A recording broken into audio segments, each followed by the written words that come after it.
Mesdames et messieurs, bonsoir et bienvenue dans l'invité culture. Yenaïr, le nouvel an amazigh et la célébration d'une identité millénaire, un écho vibrant qui traverse les âges pour rappeler nos racines africaines et méditerranéennes. C'est aussi l'occasion précieuse de perpétuer des traditions ancestrales et de célébrer un patrimoine culturel qui, par-delà les régions, bat dans le cœur de tous les Marocains. La mazirité, c'est le socle de notre diversité, le moteur de notre modernité. Pour explorer justement les nuances de cet héritage immatériel et comprendre les enjeux de sa transmission, je reçois ce soir M. Mohamed Khlis. Il a consacré donc sa carrière à la promotion, la protection et la normalisation de la langue et de la culture amazigh. Vous êtes chef de service au sein de l'IRCAM, donc l'Institut royal de la culture amazigh. Vous êtes également chercheur et formateur. Vous contribuez à la réflexion académique sur la place de la mazirité dans l'espace public. Bonsoir à vous et merci d'être mon invité ce soir. Bonsoir, merci madame de m'accueillir et je vous souhaite Sgossi une très bonne année, absolument. Bonne année. Merci à vous. Alors, Yenaïr célèbre le lien à la terre. Si on devait revenir à la symbolique de cette fête, expliquez-nous justement le sens profond de Yenaïr. Que nous dit ce lien, on va dire, à la terre sur la philosophie amazigh, de la culture amazigh? Alors, Yenaïr, effectivement, ce n'est pas quelque chose de nouveau. Les Marocains l'ont toujours célébré. Qu'ils soient amazigophones ou darijophones, les amazigophones l'appellent l'Irfenusgouas ou Yenaïr, les darijophones l'appellent Hagouza. C'est une fête qui est célébrée au milieu de janvier, exactement. Bon, les festivités, ça va du 11 jusqu'au 14. Officiellement, c'est le 14 qui est déclaré, officialisé sur décision royale. Et cette fête, elle célèbre effectivement la terre et les produits de la terre, et ça se reflète au niveau de la diversité des mets, des plats qui sont préparés à cette occasion. Et ces plats sont aussi diversifiés que la production qui existe dans chaque région au niveau national. Et c'est une fête aussi d'abord de joie, parce qu'elle est accompagnée de chants, de festivités, etc. C'est une fête de partage, c'est une fête de solidarité. Et conséquemment, c'est une forme de perpétuation de valeurs qui sont les nôtres, qui sont des valeurs civilisationnelles, la générosité que vous avez dû constater. Le partage que vous avez constaté lors de la Coupe d'Afrique. Et ces Marocains engoués qui sont là pour accueillir, pour offrir leur générosité. C'est dans ce cadre que s'inscrit cette fête. Une fête, donc le 14 janvier aujourd'hui, ça tombe en même temps que la Cannes, du coup, pour faire écho à l'exemple que vous venez de donner. En tout cas, la célébration de Yenaïr remonte à loin dans l'histoire, l'époque romaine, byzantine. Comment l'histoire a façonné justement ce calendrier? Alors, selon les recherches historiques dont nous disposons, il serait lié à un événement historique. C'est l'accès au pouvoir d'un amazigh de Libye à l'époque, parce qu'à l'époque, il n'y avait pas de Libye, il n'y avait pas de Maroc, il y avait l'Afrique du Nord tout entière. Donc, c'est son accès au pouvoir en 950 avant Jésus-Christ, et c'est cette prise de pouvoir qui a déclenché des festivités, et le roi s'appelle Sheshang. Ce n'est pas un personnage de fiction, puisque son buste existe dans le musée du Caire. Même si les Égyptiens n'aiment pas parler un peu, ça égratigne un peu leur ego, parce qu'il y a un Africain du Nord qui a pris le pouvoir sur, disons, les dynasties pharaoniques. Et c'est aussi un personnage qui est cité non pas dans des livres d'histoire, mais aussi dans la Bible, essentiellement dans l'Ancien Testament, dans les Chroniques des rois. Il a été cité comme un roi qui a mené des expéditions sur Jérusalem au temps de Roboam, c'est-à-dire l'un des fils de Salomon, et auquel il a dérobé tous les trésors et qu'il est rentré victorieux en Égypte. Donc c'est ça un peu l'histoire. Donc ça fait quand même 3 millénaires d'histoire. Et je voudrais ici saluer la décision royale qui restitue ça, l'officialisation du Nouvel An. En fait, c'est une officialisation, une reconnaissance d'une profondeur millénaire de l'histoire du royaume. Et c'est une fierté pour tous les Marocains. Une profondeur millénaire, vous l'avez dit justement, du royaume, l'identité plurielle aussi du Maroc et la diversité culturelle du Maroc, du royaume du Maroc. Qu'est-ce qu'on peut dire justement du patrimoine culturel, de la richesse culturelle, le patrimoine immatériel, j'ai envie de dire, de cette culture amazigh en termes de musique, architecture, littérature orale. C'est-à-dire c'est un héritage finalement qui semble inépuisable, un patrimoine qui semble inépuisable. Quelle composante de ce patrimoine est la plus révélatrice justement de la profondeur historique du Maroc? Je vous répondrai par un détour. Quand on regarde, par exemple, les promotions qui sont à la base des actions qui sont menées par les différents départements, je prends le tourisme. Le tourisme, la base de la publicité, c'est sur ce patrimoine, c'est l'architecture, c'est les paysages. Vous savez, le patrimoine est aussi riche que les paysages et que les hommes. Et c'est cette diversité et qui est une donnée de la nature, parce que la diversité, c'est la règle. Le monolithisme ou la vision monolithique, c'est l'exception, c'est un danger.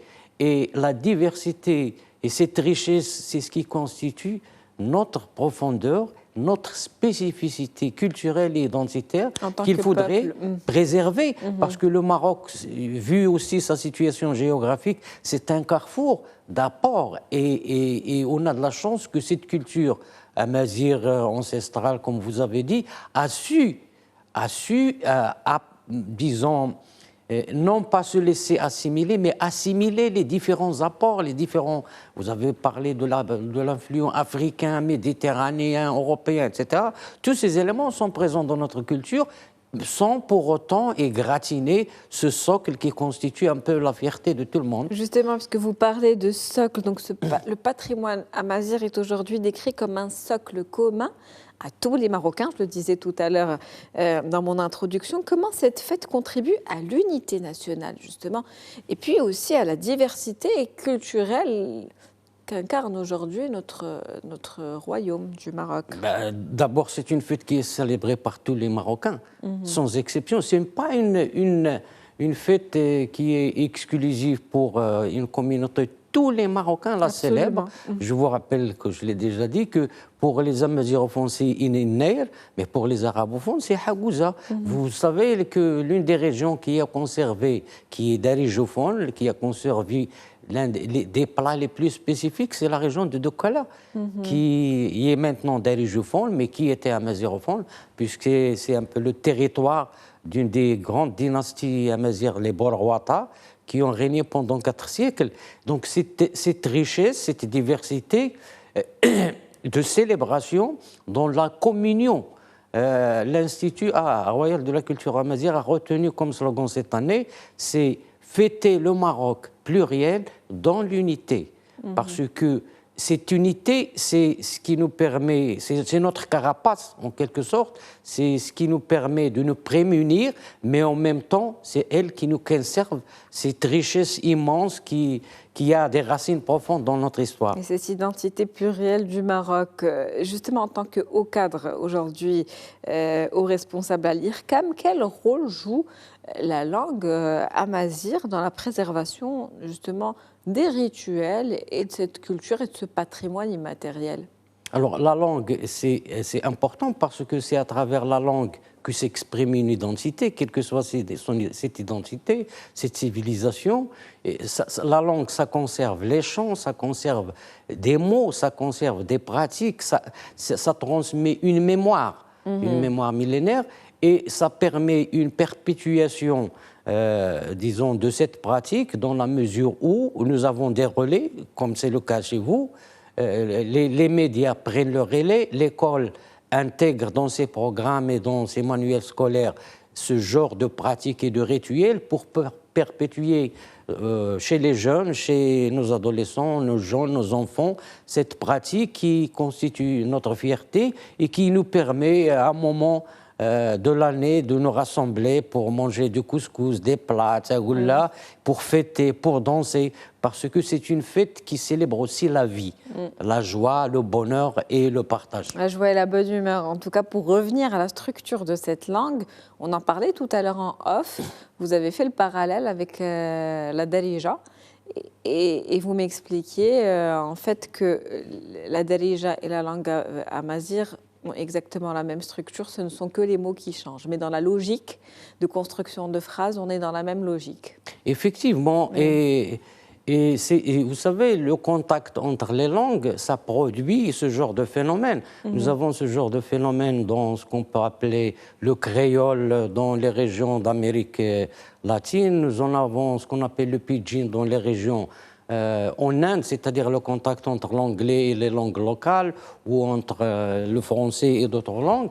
Et c'est ce contact qui nous a donné la Darija entre les amazigophones qui ont voulu apprendre l'arabe tout en sauvegardant, en gardant leur structure, les structures profondes de la langue. Et même au niveau du lexique, vous savez, quand vous me dites charjem, le terme charjem, ce n'est pas de l'arabe, c'est de l'amazigh, parce qu'en arabe, ça s'appelle nafida. Charjem, ça vient du verbe arzam, c'est-à-dire ouvrir. Donc, mais c'est un emprunt qui est passé, et on ne s'en rend pas compte, les darijophones, parfois quand on discute, on échange, sans qu'il en soit conscient, il utilise un certain nombre de vocables qui sont issus de la langue amazigh, mais aussi un certain nombre de structures. Vous savez, quand vous me dites un amazirophone, il va prendre lors d'un déplacement, il s'arrête et pour manger, il te dit darabt wahed tajin, c'est-à-dire j'ai mangé un tajin. Mais en fait, le verbe darabt en arabe, ça n'a aucun sens. On ne peut pas le dire en arabe classique, mais on peut le dire en darija, on peut le dire en amazigh, parce que ce verbe ne veut pas dire frapper, asséner en langue amazigh. C'est un des sens, mais ce n'est pas un des sens. Ou darabt tariq, c'est-à-dire j'ai marché longtemps, etc. Donc il faudrait peut-être ce retour sur soi, sur nos racines, ça nous permet peut-être de mieux comprendre et de mieux avancer. Et comment impliquer davantage justement cette jeunesse marocaine aujourd'hui, les jeunes, pour promouvoir cette langue et la préserver aussi pour les futures générations ? La promotion et la sauvegarde, ça se fait d'abord à travers l'encouragement, et ça se fait que ce soit au niveau de l'Institut royal de la culture amazigh, mais au niveau des départements aussi de la culture et même d'autres départements de l'État qui s'activent à revivifier la production artistique, la peinture, la chanson, la danse, en l'intégrant dans le circuit économique, parce qu'il faut permettre à ces artistes de pouvoir aussi vivre de leur art, de leur production. Et c'est souvent une tranche de jeunesse qui a pris le relais. Et on peut consulter les réseaux sociaux maintenant. C'est une explosion pour la célébration d'une ère. On a parfois des pénuries à trouver des troupes ou à trouver des groupes de chanteurs pour les inviter à la festivité, parce que la demande a augmenté. Et surtout, je rappelle, essentiellement après la décision royale du 3 mai 2003, où le Nouvel An a été promu comme journée officielle, fériée, nationale, et qui est célébrée au niveau national, mais aussi au niveau de nos services consulaires, que ce soit en Europe, en Amérique, etc. Et c'est ce qui rend un peu visible l'image de la diversité du royaume. Vous avez dit 2003, c'est pas 2023 ? 2023. Pardon. 2023. Voilà. Pour conclure. Oui, donc 2023. on va conclure je m'excuse. Sur ce point. Merci à vous, Monsieur Moha Mokhles. Je rappelle que vous êtes donc chef de service au sein de l'IRCAM. C'était un plaisir de vous avoir comme invité ce soir. Merci, madame. Merci. Je vous souhaite bonne année et bonne journée. C'est la fin d'Invité Culture pour ce soir. Je vous souhaite une très bonne soirée.